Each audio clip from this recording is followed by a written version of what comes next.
Então, boa noite, meus amigos. Então, meu nome é Adriano Caixeta, eu sou chefe da hemodinâmica da Escola Paulista de Medicina e hoje a gente tem o prazer de inaugurarmos a nossa 38ª webinar. E nesse final de webinars, a gente vai apresentar mais casos de TAV, então, naquela promessa, né, de apresentarmos 100 casos de TAV, a gente finaliza esse ano. E hoje nós temos o prazer de receber como palestrantes o Dr. Danilo Arruda, de Cuiabá. O Dr. Danilo, ele é um dos chefes, ele é presidente da Sociedade Brasileira de Cardiologia Regional de Mato Grosso, e ele também é um chefe da cardiologia intervencionista do Sonicard em Cuiabá, em Mato Grosso. E o segundo apresentador é um colega nosso, Lucas Araújo, ele é residente de clínica médica do Hospital Israelita Albert Einstein. Ele passa também alguns estágios conosco aqui na Escola Paulista de Medicina. São dois casos, então, que prometem casos bastante atípicos, não usuais, que a gente tem bastante a aprender e será bastante enriquecedor para todo mundo. Queria também agradecer a nossa audiência, né, como sempre, maravilhosa, as pessoas que ficam até tarde da noite, discutindo casos nesse aprendizado aqui. Então, a gente pode dar início, Danilo, se você pudesse, por gentileza, já está compartilhado, está aqui. A gente tem como debatedor também o Tito Galhardo, que está no Canadá, que também tem brindado a gente com as suas intervenções aqui, seus comentários, e traz também um pouco da sua experiência de como a TAV lá no Canadá tem algumas particularidades diferentes do Brasil. Então, muito obrigado. Danilo, por gentileza, mais uma vez, muito obrigado, e a palavra é toda sua. Doutor Adriano Caixeta, muito obrigado pelo convite. É um prazer estar voltando aqui, né, conversando com os colegas da Escola Paulista. Faz alguns anos que eu não vou ao hospital, mas tenho muitas saudades, muitas lembranças boas, recordações maravilhosas do tempo que eu estive aí. Vou tentar passar aqui o nosso caso da maneira mais clara possível. Vamos começar aqui esse caso da... Então, uma paciente ASM, 74 anos, feminino, independente e pré-frágil, se apresentando com dispneia classificacional NIRA 3, tem uma história prévia de hipertensão arterial sistêmica, diabetes mellitus não insulino dependente, obesidade, e o implante marca-passo definitivo em 2018. Foi em outra instituição, então não sabemos qual o motivo do implante do marca-passo. Uma hemoglobina de 8,4, hematócrito de 23, plaqueta de 158 mil, e uma creatina de 1,41, uma taxa de filtração glomerular estimada em 37 ml por minuto. Um Euroscore de 3,62%. O eletrocardiograma dela não apresenta muito o que avaliar devido ao ritmo de marca-passo. E o ecotranstorácico dela apresentava uma aorta ascendente de 29 milímetros, uma atriz esquerda de 40, diâmetro diastólico de VE de 51, diâmetro histórico de VE de 29, um septo de 15 milímetros, parede posterior de 14, um VE bem hipertrófico já, uma fração de ejeção de 74%, chamava muita atenção a válvula aórtica espessada, intensamente fibrocalcificada, com abertura e mobilidade bem reduzida. Um refluxo de grau discreto, uma área valvar de 0,54, um gradiente sistólico bem elevado, máximo de 124 e médio de 77, uma velocidade de pico de 5 metros por segundo. Então, uma estenose aórtica crítica, né? Na avaliação da angiotomografia dela, a gente consegue perceber aqui no anel uma pequena calcificação, mas com diâmetro de 21,5 por 26, uma área de 422 e um perímetro de 74 milímetros. Na via de saída do VE, 19 por 7 por 27 milímetros, um seio de valsalva com medidas de 27, 28 e 29,5, todos menores que 30, e uma junção sinotubular que a princípio não nos chama tanta atenção, 24,6 por 26,5. Eu vou voltar a falar sobre essa junção depois, lembrando aqui sempre uma calcificação aqui no quadrante superior direito e uma aorta ascendente já um pouquinho aumentada, com 39,6 por 41 milímetros. Continuando a avaliação da angiotomográfica dessa paciente, uma coronária direita com uma altura bem satisfatória de 15 milímetros, porém a saída da coronária esquerda com 8,8 de altura.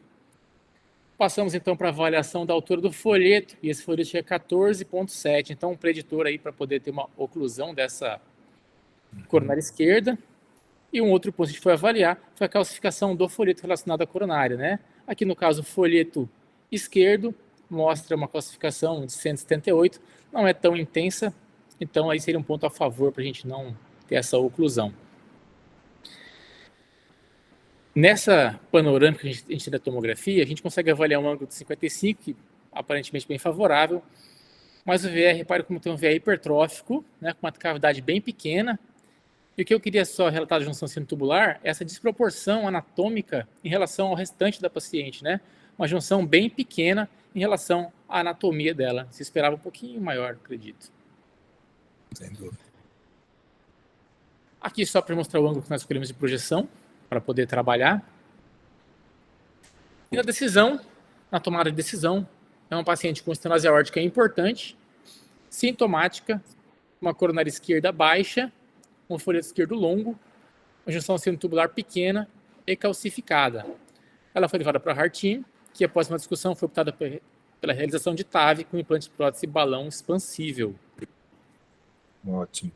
Eu continuo, o senhor quer... Acho que vale a pena a gente discutir, né, Danilo? Sim, sim. Caso muito interessante, muito bem apresentado, em especial a angiotomografia, que você, de maneira muito atualizada, mostra alguns fatores preditores de oclusão da coronária esquerda. Então, acho que vale a pena, a Michele, agora também como coordenadora dessa sessão, pode me ajudar, como que a gente poderia, como seria a estratégia dos colegas que nos ouvem para minimizar o risco dessa oclusão da artéria coronária, utilizando um outro tipo de prótese, se faria alguma proteção, se não faria. A gente pode começar, né, Michele, pelo Tito, talvez. Tito, o que você acha dessa anatomia da aorta no que diz respeito a algum tipo de complicação? Boa, obrigado, Danilo. Super clara a apresentação. É uma paciente que a gente fica muito preocupado. Tem alguns red flags ali, por exemplo, calcificação na junção sinotubular, a altura da coronária baixa, com folheto que poderia sobrepor o ósseo, e uma junção sinotubular estreita, né? Então, essa paciente, sem dúvida nenhuma, está num risco de chama de sequestro do seio coronário, né? De sequestro de selar ali, formar um tubo de difícil acesso. Com relação a balão expansível, autoexpansível, eu não vejo nenhuma grande informação que direcionaria indiscutivelmente para um lado ou para outro. A gente tem ali de 55 de angulação que permitiria as duas sem nenhum problema. Talvez a calcificação na junção sinotubular possa gerar um certo receio, um red flag ali para casos de dissecção e tal, dependendo da escolha da prótese. Mas é um paciente que, sem dúvida, valeria a pena discutir alguma estratégia, na minha opinião, a meu ver, de sair dessa potencial complicação que seria uma oclusão coronária.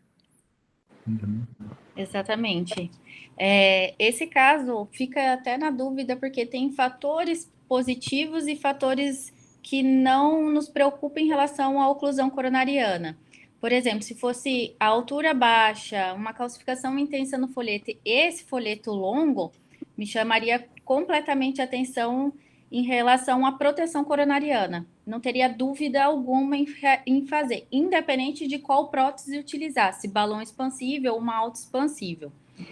Outra questão que preocupa muito é essa calcificação. Quando a gente usa balão expansível, na hora da expansão, o próprio balão pode entrar em contato com essa região de calcificação, até mesmo porque ele é um pouco mais estreito, e ter algum acidente aí de percurso.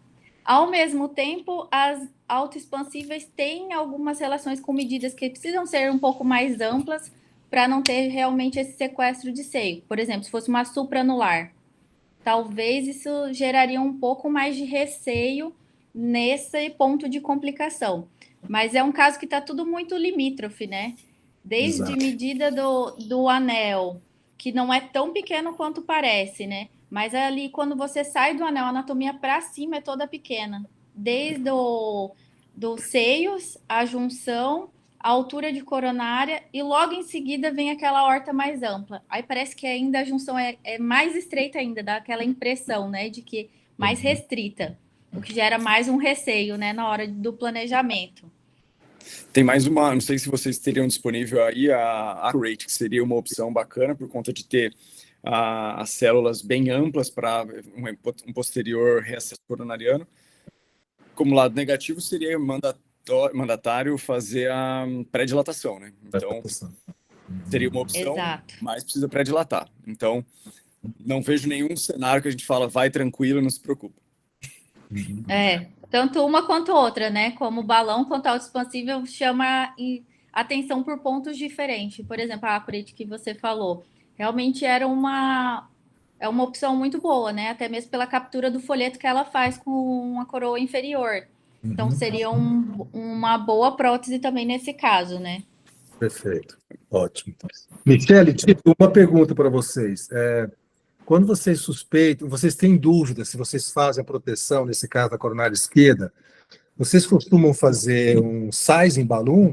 Na verdade, não seria para size, mas para testar se a artéria realmente fica ocluída com a pré-dilatação, faz uma ortografia. Vocês acham que essa técnica seria dispensável? Olha, aqui eu nunca vi ser feito. Aqui mesmo o que a gente faz é, às vezes, deixar um fio ou... bom, daí não é valve-in-valve, mas é deixar um fio. E o problema é a combinação de fatores complicadores ali. O problema é a altura baixa, a altura da coronária baixa, com o seio baixo, com a junção sinotubular estreita, isso daí que acaba complicando. Porque se a gente tiver uma altura de 8 com uma junção tubular não estreita, tá tranquilo, a gente não vai ter um problema. O folheto transpassa a altura do ósteo. Mas aqui a gente não tem nenhum protocolo padrão de mudança de conduta num caso como esse.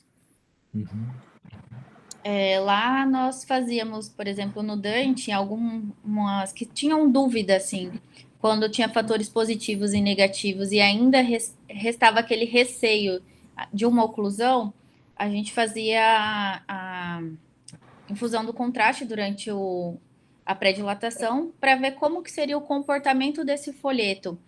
E aí, quando você faz a injeção de contraste, você consegue ver a linha branca do folheto, ver se ela está próxima da altura da coronária ou não chega ao ponto de ficar perto do ósseo. Então, seria como se fosse uma informação adicional. Não que isso talvez mudaria tanto a conduta, mas é aquela refinar dados para que você possa fazer com mais segurança, até mesmo porque quando tem oclusão, geralmente é catastrófico, né? Então, você sempre fica com aquele receio em busca de informações para te auxiliar no planejamento. Então, a gente, fazia razoavelmente, mas quando a gente optava pela Accurate, nem sempre a gente fazia, porque a gente sabia que tinha esse mecanismo adicional da própria válvula. Então, ia com um pouco mais de tranquilidade. Perfeito. Excelente. Então, acho que se a gente não tem mais um comentário, vamos ver se o doutor Danilo optou pela proteção da coronária esquerda. Qual foi a sua estratégia, Danilo? Por gentileza. Vou continuar aqui para a gente poder discutir depois aqui o que foi feito, né?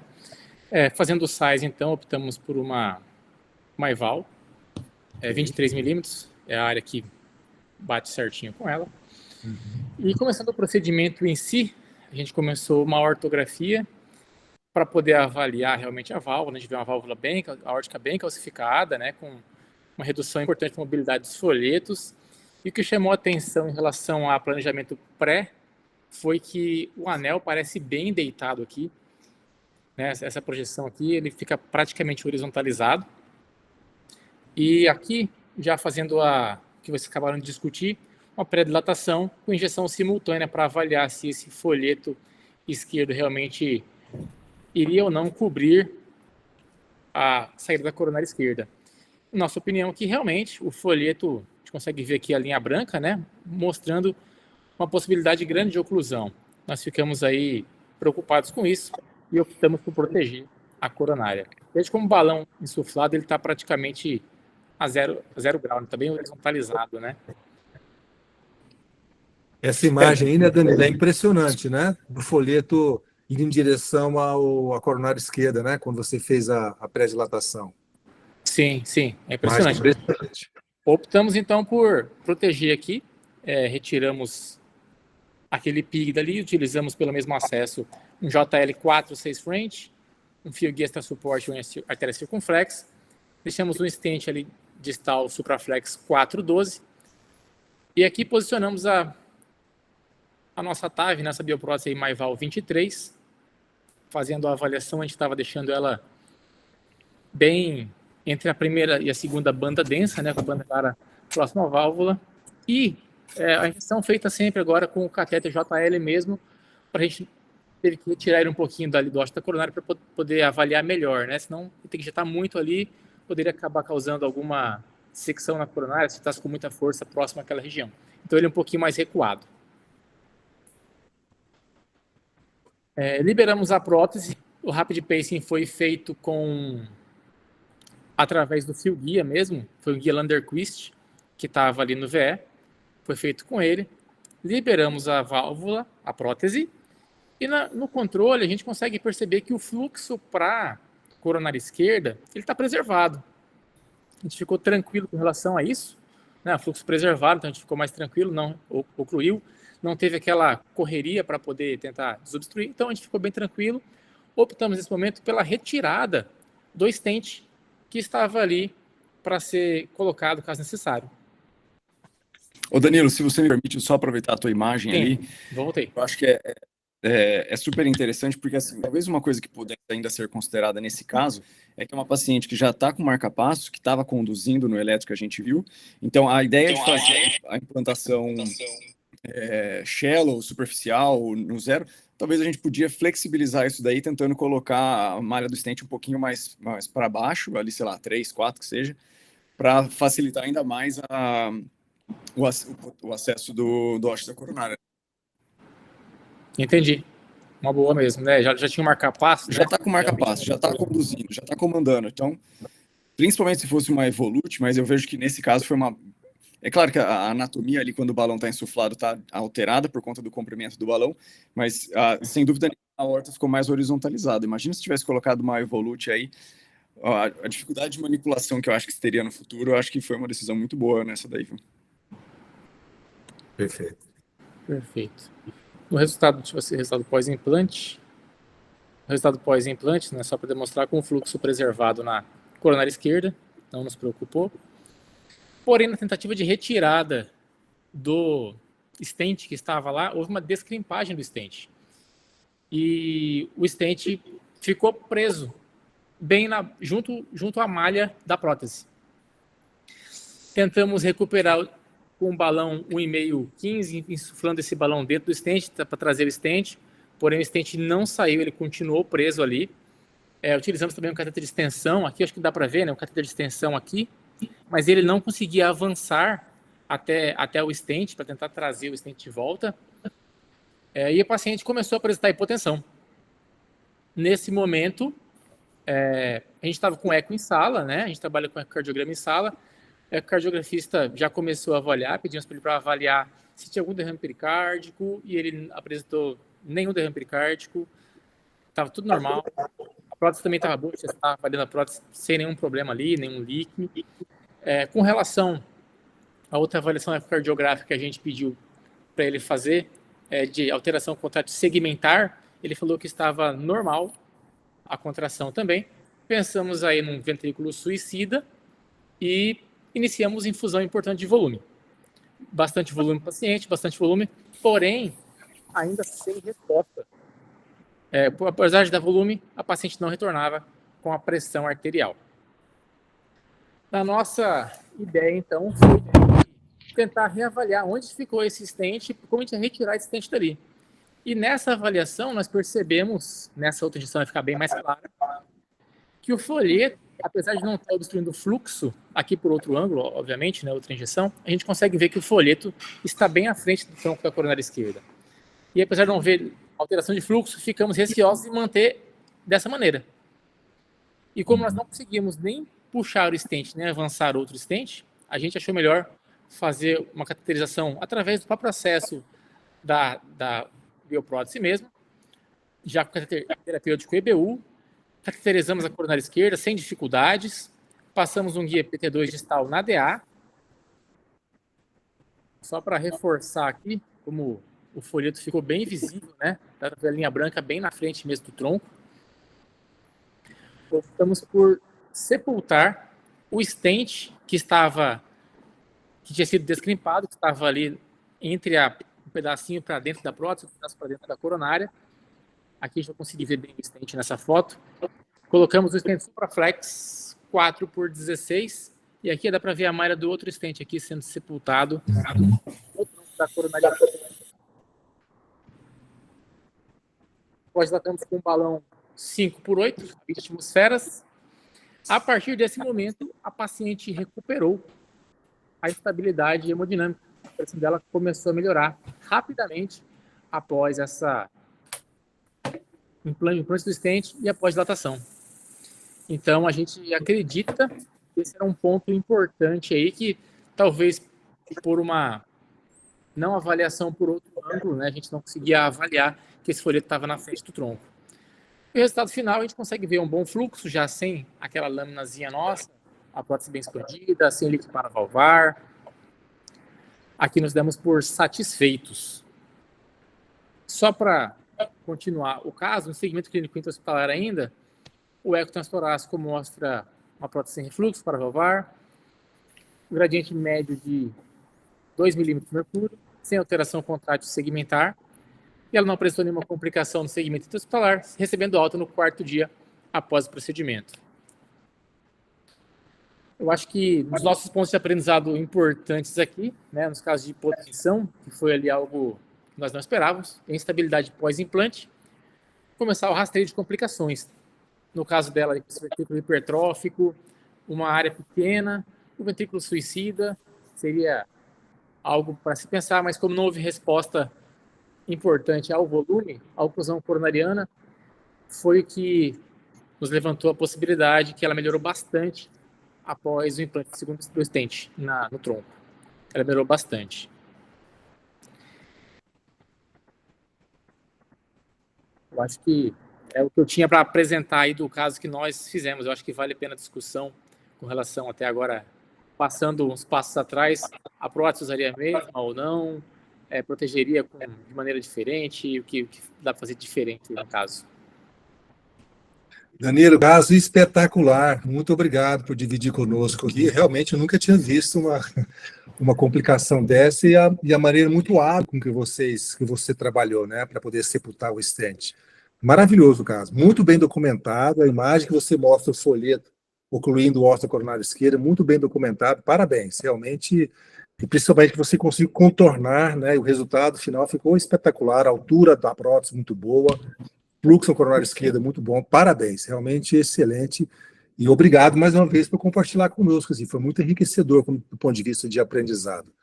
A gente pode começar talvez com a Michele. Michele, quais são as lições que a gente poderia tirar desse caso aí, Michele? Quando a gente fica pensando sempre na oclusão coronariana, a gente foca tanto em alguns detalhes, como a altura e essas novas medidas folheto, todas essas outras, e às vezes passa despercebido alguns dados, por exemplo, que nem esse. Essa junção foi que atrapalhou totalmente, porque quando você vê a prótese pós-expandida, você vê que o stent ele vai acima dela, né? Ela ocupa uma região acima. E esse tamanho da prótese, quando você vai para os diâmetros da junção, teoricamente, teria um espaço ali para que você pudesse manipular material. Não se esperava que quando você fosse puxar, esse stent ficaria aprisionado. Porque quem sabe, se realmente ficasse aprisionado, será que não lançaria a mão de outras técnicas adicionais e não utilizaria a técnica de proteção com stent, tentando fazer uma técnica de chaminé? Mas isso é você olhar como médico do dia seguinte, né? Porque naquele momento você sempre espera de maneira positiva que todas as suas avaliações sigam no planejamento. Então, talvez olhar esses outros dados, não só focado na coronária em si, seria um ponto assim que me chamou muita atenção, porque muitas vezes você não fica atento a essas anatomias superiores da coronária. Você foca na coronária, foca no folheto, foca na calcificação e esquece muito dessas outros dados. O que às vezes a gente não esquece, vamos supor, se fosse um valve em valve. Talvez ficaria mais claro fazer laceração do folheto. Exato. Será que a maneira de proteção, agora vendo no pós, será que fazer essa laceração evitaria esse folheto ocluir o ósseo? E todas as primeiras imagens do resultado, antes de evidenciar a hipotensão, não aparece em nenhum momento o folheto ali ocluindo o ósseo, né? Só quando vai procurando aquele negócio. Por que o paciente está hipotenso? Vamos procurar. E aí você fecha todo o seu checklist e não encontrou nada em nenhuma etapa. Então, também procurar outras projeções para que você possa realmente... Será que eu só não estou vendo porque eu estou na projeção errada? E não aceitar aquela instabilidade e ficar só nas drogas, iniciar vasopressores. Então, acho que ter calma e, ao mesmo tempo, agir de maneira rápida, porque o cenário é catastrófico, né? Se você demora muito. Foi sensacional nesse caso, porque teve a paciência e o feeling de procurar detalhes, de mudar a projeção, de procurar respostas para aquela instabilidade. Porque o mais comum você foi excluindo. E procurar projeções foi a palavra-chave de todo esse seu caso e esse desfecho tão bom, né? Ao ponto do paciente receber alta rapidamente. 4 dias depois de um procedimento tão complexo, né? Foi uma boa condução. Excelente o caso. Eu concordo com a Michelle também. Eu acho... Bom, primeiro, parabéns, Danilo. Eu acho que esse caso é sensacional para a gente poder fazer esse exercício mesmo de médico do dia seguinte e poder puxar uma série de discussões. Respondendo a tua pergunta, se teria feito alguma coisa diferente quanto à escolha da prótese, acho que não. Acho que você fez adequado. A gente via só que com o balão ali já poderia haver um comprometimento. Então, acho que tamanho, tipo de prótese, eu acho que foi tudo muito, muito acertado. A escolha de decidir por proteger também faria exatamente igual. Acho que você acho que é uma coisa que a gente fica. Eu tenho vontade de dizer que mal não faz, mas está aqui exatamente um exemplo que nos diz que não tente fazer proteção para todo mundo, né? Mas para casos selecionados, eu acho que com certeza vale a pena, porque senão a gente pode ter algumas intercorrências, como por exemplo enroscar o stent na hora de tirar. Mas eu acho que aqui foi perfeito. Só uma coisa que eu queria acrescentar, talvez ali o que eu te comentei de colocar o implante um pouco mais baixo, assim, mas só medindo tudo certinho, a altura do seio, a altura do stent, a implantação, para ver se adiantaria alguma coisa fazer um implante um pouco mais baixo, já que está com marca-pé. E uma coisa que eu queria chamar a atenção é quando a gente está discutindo reacesso coronariano ou oclusão coronariana, a gente foca muito na distância que a gente tem entre o stent e a coronária. É importante lembrar que a gente está falando, o que a gente precisa é de fluxo. Então, ainda que você tenha um diâmetro pequeno, mas com uma área que permita um fluxo adequado, dá para considerar. É claro que não adianta nada eu ter fluxo ok se eu precisar depois tratar uma estenose e não tiver como levar meu material. Agora, aqui a gente fica discutindo o detalhe do detalhe, mas para pacientes sem lesão, sem perspectiva de lesão coronária a ser tratado, pacientes já com maior idade, que tem um risco coronariano, um risco de oclusão coronariana com uma anatomia como essa, às vezes a gente poderia fazer uma medida, uma avaliação da área periósteo dali da coronária esquerda, e se isso a gente presumir que vai gerar um fluxo adequado, talvez a gente poderia correr o risco de não proteger, mas eu ainda continuo achando que a decisão de proteger foi uma boa. Só queria destacar isso mesmo, a gente lembrar que a área é às vezes tão ou quão importante quanto a distância, quando a gente fala de perfusão coronariana. Perfeito. Em relação no intraprocedimento, alguém pediria para o ecocardiografista fazer um transesofágico em sala para ver velocidade ali que passa do tronco, algo assim? Ou... Assim, algumas vezes a gente pede para... No começo a gente fazia mais isso, pedia para o ecocardiografista ver o fluxo da coronária. Mas com o passar dos anos isso foi um pouco esquecido, sabe, Michele? Mas eu acho que seria uma boa dica, assim, né? Quando a gente tem dúvida, pedir a análise do ósseo da coronária esquerda, coronária direita. Acho que é válido, sim.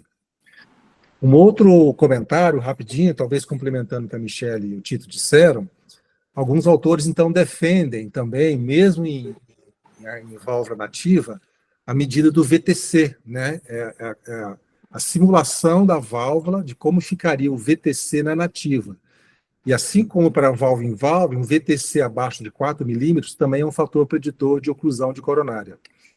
E outra medida que se tem feito é a distância também dessa válvula virtual, que a gente consegue no Brasil fazer com o Dimension, né? A Michelle tem bastante experiência, o Tito também.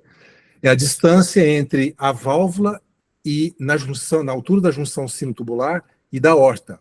Se essa distância é menor do que 2 milímetros, também é um fator preditor de sequestro do seio coronário, né?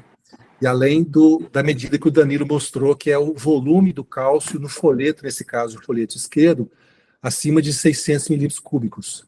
Então, são outras medidas, como foi muito bem demonstrado aqui, que são muito relevantes, além de simplesmente a gente medir a altura da coronária, né, Danilo? Você mostrou muito bem isso. A coronária, tudo bem, era baixa, mas tinha outras variáveis que poderiam supor que era um paciente de alto risco de oclusão da artéria coronária. E para finalizar, nessa semana agora, final de semana, a gente teve um convidado da Itália, de Verona, que é o Flávio Ribitini, que ele tem muita experiência com ultrassom após implante de TAV. Então, ele seguia um pouco pelos resultados do achado do ultrassom quando ele faz a corrida no tronco ou na coronária direita quando você suspeita, né? Mas ele, depois de muita experiência, ele acha que quando a gente parte para proteger a artéria coronária, ele prefere, porque já aconteceu com ele o contrário, dele não proteger e não colocar o stent distal e não conseguir progredir com o stent, mesmo utilizando o cateter de extensão. E, então, a sugestão de muitos autores, é difícil, evidentemente, a gente julgar isso, a partir do momento que você decide colocar o stent na porção distal do vaso e você percebe que tem alguma dificuldade, é melhor implantar o stent no órfão da coronária, para evitar exatamente essa prisão do stent e passar por dificuldades. Mas, claro que isso são casos anedóticos, não existe uma conduta muito acertada, mas me parece que, às vezes, quando a gente tem dúvida do comprometimento do ósteo, onde a gente não colocou o stent ainda, o ultrassom pode ser uma medida interessante na tomada de decisão. Mas é um caso bastante ilustrativo, muito rico de aprendizado, Danilo. Muito obrigado mesmo. Que agradeço. Imagens impressionantes. Impressionantes. É digno de publicação, né? Obrigado. Exatamente. Obrigado. Eu